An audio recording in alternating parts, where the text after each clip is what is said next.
to 350 degrees. I'm gonna make the stuffing first. In here I have about, I don't know, 2 or 3 tablespoons or so. You don't have to be exact on that, of just cream cheese that I've crumbled with my hands, and about 1/4 of a cup of feta cheese that I also have crumbled. I've got some salt and some pepper. I have some thyme, some sage, ground sage. These are all dried spices. Dried ground mustard and some garlic powder that I want to put in there. And I'm going to stir that together, kind of working that cream cheese in with the back of my spoon. And then over here I have about a cup, or just like a box or a 10-ounce bag of frozen chopped spinach that I have thawed, and I have squeezed out the moisture. Very important that you, with your spinach, that you drain it and squeeze out. I've squeezed it, but there's still more moisture. Not a lot, because I've already squeezed this. You can either do it with your hand like this over a sink or a bowl, or you can put it in a towel, a clean kitchen towel, and wring it out that way. Either way, you just want that excess moisture. And I've already drained that, and look at that, how much more is coming out. So we want to take that and just add that to our mixture. If you don't have frozen spinach, you could use fresh and just, you know, maybe saute it for a minute or steam it for just a second. Or really, you could probably even chop it up and add it raw, and it would cook in the oven. But I always just use frozen spinach. I think frozen spinach is one of the best bargains in the grocery store. And you want to stir all that together. That's going to be part of our stuffing.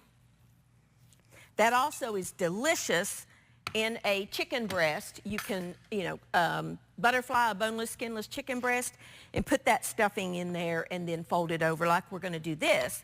It's really good. Now this is 1 pork tenderloin. Now when you buy a package of pork tenderloin, it's going to have 2 in it. This is just 1. It's also very important, on one side there will be this white, stringy looking piece of a tendon, and you've got to get that off of there. That will not cook up, and it will actually constrict, and it's tough and it's chewy. I mean, it won't hurt you to eat it, but it's not very pleasant. So what I do is I take just a thin knife. You could use a boning knife, which is what this is, or you could use a little paring knife. Just slide it under there. You see how I just have very, very little meat. I don't want to waste the meat. And just peel that away, and you probably will have to do it in, 2 or 3 little pieces. You just want to get the majority of that off of there. And then you might have to lift up this little flap on the one end. Just work it till you get that off of there. This is not difficult to do. A good sharp knife is really important in your kitchen, period, but especially with tasks like this. Okay, now if you got any pockets of fat, you can take those off, or you can leave them. Tenderloin is a very lean piece of meat. I love it because it's quick cooking. Now, what I want you to do is lay it flat on your board. You're going to take that same knife and you're going to make an incision down the middle. You are not cutting all the way through. I work in just little bitty layers. And then this end is much thicker, so of course you're going to go deeper on this one end. You're just wanting to open that tenderloin, but don't cut all the way through. You're going to be approximately, maybe 1/4 of an inch in diameter in thickness from the bottom. Then take a piece of plastic wrap or parchment paper, something, whatever you have, and a meat mallet or a rolling pin, just something to pound this a little bit. You're doing two things here. You're creating an evenness in the tenderloin because this end is thicker than this end. And you're also making it a little bigger so you can hold more stuffing. And if you were doing this with chicken breast, you'd want to do the same process. Now, see how much bigger that is? That's the purpose of doing this. This did not touch the raw meat, but we want to discard that. Now, I want to take a little bit of salt, and I'm also going to drizzle just a little bit of olive oil because tenderloin is very lean. I'm going to preheat my skillet. We're going to roast this, but we're going to brown it first. Let's get that going. Then you're going to take some, this is prosciutto that you can buy in any grocery store now. If you don't have this, you don't have to put it in there. It just adds another layer of flavor. This is all about layering in those wonderful flavors. This is a very thin cut. Prosciutto will always be thin cut. It's an Italian ham, basically. It's delicious. You can eat it just like that. It's cured. But it is so, so good, and it adds a punch of flavor like nothing else, except maybe the next ingredient that we're going to put.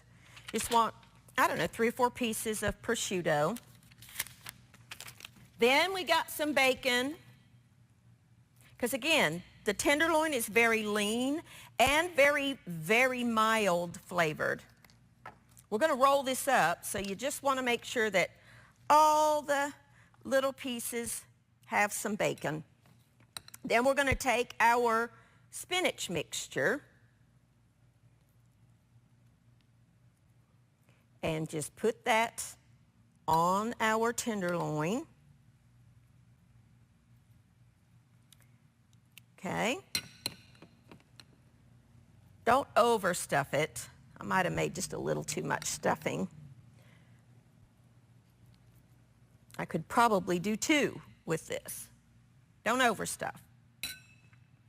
And then what you want to do is take the tenderloin and just either roll it up or just fold it over, pushing all that stuffing back in. Now, if you have some kitchen twine or, butcher's twine, you could tie this. I don't have any here, but what I do have are toothpicks. So what I do is I start in the center and I just run my toothpicks through about every couple of inches, just enough to secure it. That's all you want to do is just fold that over to secure it.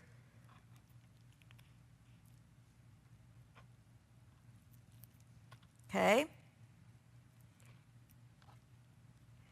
That's all you want to, and this little tail end of it, I fold over and just run my toothpick through it because that's so thin that it will, or it could, I'm going to put another one over here. It could just overcook, and it's just not good when it's overcooked. In your skillet, I'm going to add some olive oil, or you could use canola oil, or you could use avocado oil if you're eating keto and using avocado oil. And we're just going to brown this tenderloin. So while that's browning, I'm going to clean out my mess, wash my hands. When I come back, we're going to take that out. I'm going to show you how to finish it up, and then we're going to start on a couple more recipes. So I'll see you in just a minute.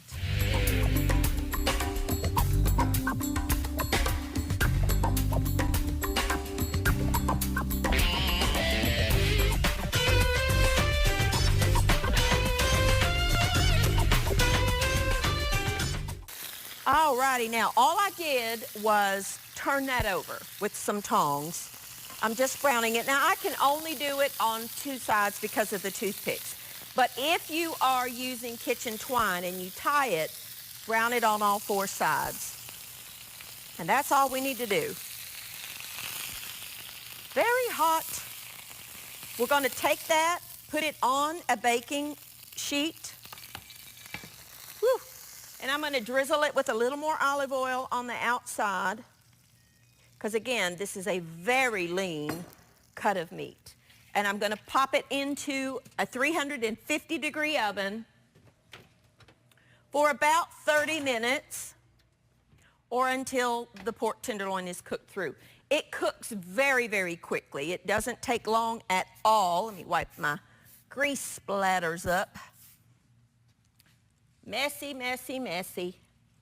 That's all right. Now, I love green bean casserole. You know, the one that we eat that traditionally is made with a cream of mushroom or cream of chicken or some kind of cream of soup.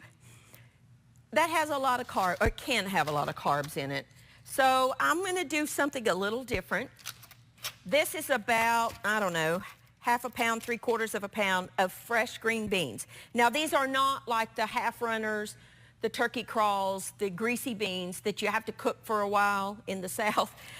These are just fresh snap beans that we've washed, we've trimmed. Sometimes I leave them whole and sometimes I cut them in half. It just depends on my mood. You can do whatever you want to do with your green beans. If you're lucky enough to find the little haricots verts, which are the little French, very, very thin green beans, fantastic in this recipe. We've washed them, we've trimmed them, and we put them on a baking dish lined with some parchment paper or a nonstick aluminum foil because we're going to be using a little bit of Parmesan cheese. Now in this bag, I have some just plain pork rinds. If you are eating low carb or keto or you're a diabetic or whatever, for whatever reason you're watching your carb or you just simply want something delicious, I mean, all of these recipes are very good. Pork rinds will be your friend. Now, I know a lot of you are thinking, ooh, no, thank you. But they really are very good. They provide a little flavor, but they also provide that crunch that you would get with the crumbly topping from whatever, cracker crumbs or whatever you're putting on top of your casserole. Pork rinds are a great, great use to cut down those carbs. And I just put a few in a bag, and I just take my meat mallet or a rolling pin or whatever you have, and I want to smash them into fine crumbs. What I sometimes do is take the bag of pork rinds, put them in my food processor or a really good blender like this one that'll chop things up, and just pulse them all up at once and then put them in an airtight container or a bag and they're ready to go. You see how fine they become? That's exactly what you want. Now I have in this bowl just a little bit, maybe half a cup, 3 tablespoons, whatever amount you want to use, of just shredded Parmesan cheese. I've got some salt and some pepper. I'm going to put these in that bowl with the other. Just going to stir that around. Clean hands are your best kitchen tools. Just stir that around. Now, the green beans I'm going to coat with a little bit, probably maybe a tablespoon of olive oil. You could use canola or vegetable. Place those in a single sheet, and I'm finding some we didn't break. All right, in a single layer. Then take your mixture and crumble it on top of your green beans.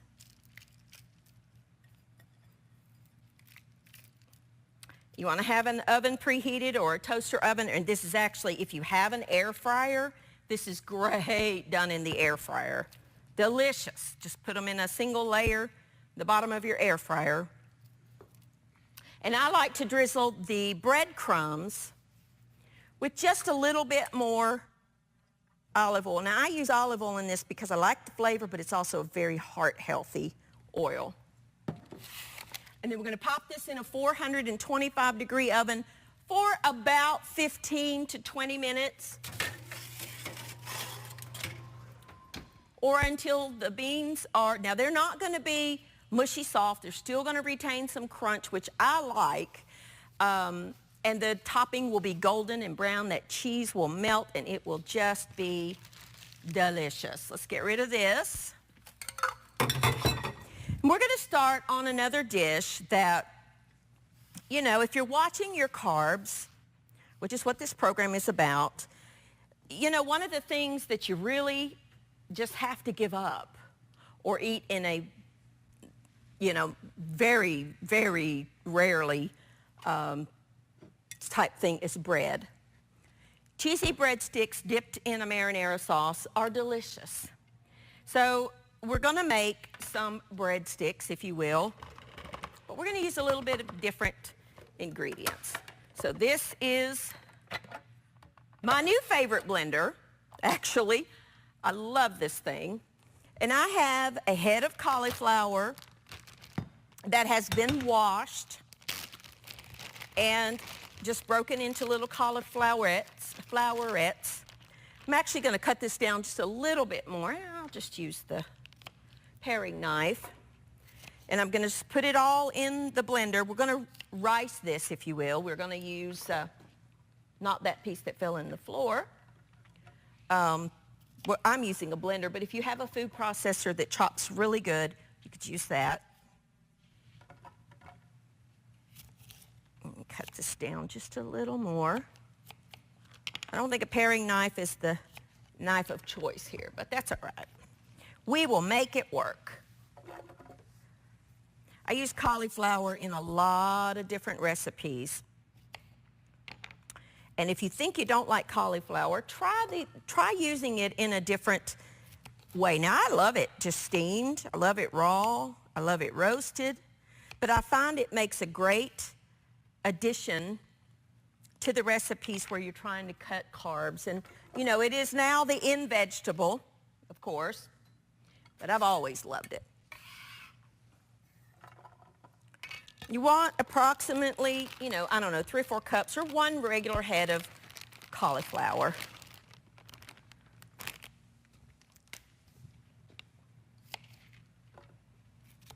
You can buy riced cauliflower in the produce department, but I think it's expensive. I think you're much cheaper buying it and pulsing it yourself. If you don't have either one of these, you could absolutely grate it on the sides of a box grater. Most everybody has a box grater. And my blender is full. Let's see if we can fit this last little piece in there. I might have to do this in 2 batches. Let's try. Let's see what we can do. Let's live adventurously. Okay, let's see if I can even get the lid on it. All right. Nope. Come on, you. Nope, gonna have to take some out. Oh, well, that's okay. I think I had too much anyway. Let's take a little bit out. Now, what we want to do is pulse it, all right? Don't want to just let it go. You want to pulse it.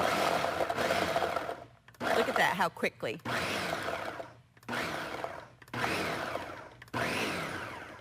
And I'll show you what size you want. All right? You want your pieces to be about like that. And instantly, you have grated cauliflower. Now, I'm going to just take a quick break, finish pulsing the rest of this up, and when I come back, I'm going to show you how to make your breadsticks. I'll be back in just a minute.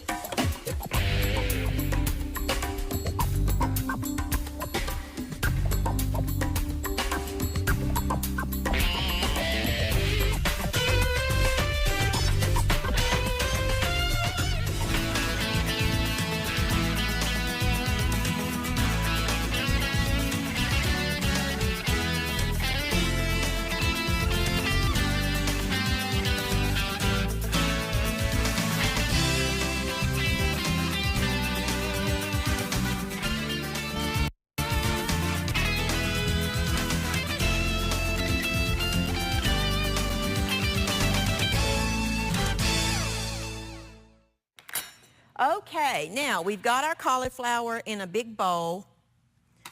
You want to make sure there's no big chunks. I think that's good. All righty. Then we're going to add some salt, some pepper, a little bit of fresh garlic. If you don't have any fresh garlic, you can use dried garlic or garlic powder. But fresh garlic is really good in this. Then we're going to add 1 egg. And we're going to add some fresh basil and some fresh flat leaf parsley. I'm just going to chop it. Oh, that basil smells fabulous. If you don't have fresh basil, just add some Italian seasoning. I'm not a fan of the dried basil.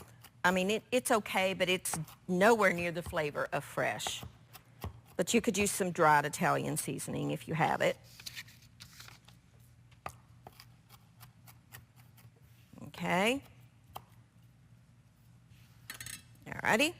There's that. And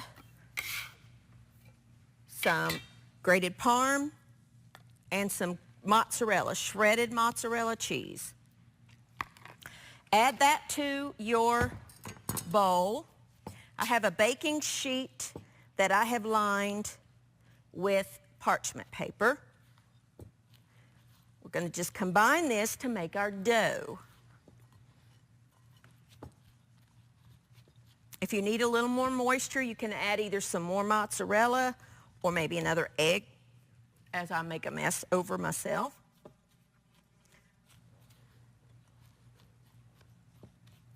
Let's see where we are. I think I need another egg. That cauliflower head was huge. That was the biggest head of cauliflower. I actually didn't use all of it. Just saved some of it for another dish. I'm going to add 1 more egg to mine. If you need a little more moisture to hold it together, add another egg or some more mozzarella. Like I said, either one will work. The egg acts as a binder. That's much better. I'm just trying to incorporate all this together. And then what you're going to do is you're going to put it out onto that baking dish. Okay? And you're going to pat it out with your hands into a rectangle. Or circle if you want it. It doesn't matter. Whatever shape you like. I just, traditional breadsticks would be long and skinny there. So I just kind of do a rectangle. You want it to be about maybe 1/4 of an inch thick. All right. Then we're going to top it with some more shredded mozzarella cheese, because you got to have cheese on cheesy breadsticks. Just sprinkle that right over top of it. Put it in a 425-degree oven about 15 or 20 minutes or until it's golden and cooked through. I'm going to take a quick break, clean up. When I come back, show you how to finish this off with some sauce, and the rest of our food will be done. I'll be back in just a few minutes.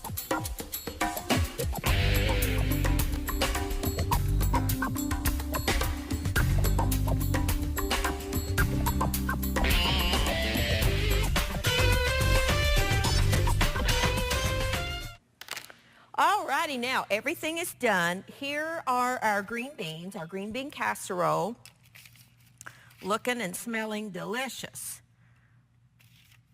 You just let them roast until the beans are cooked through.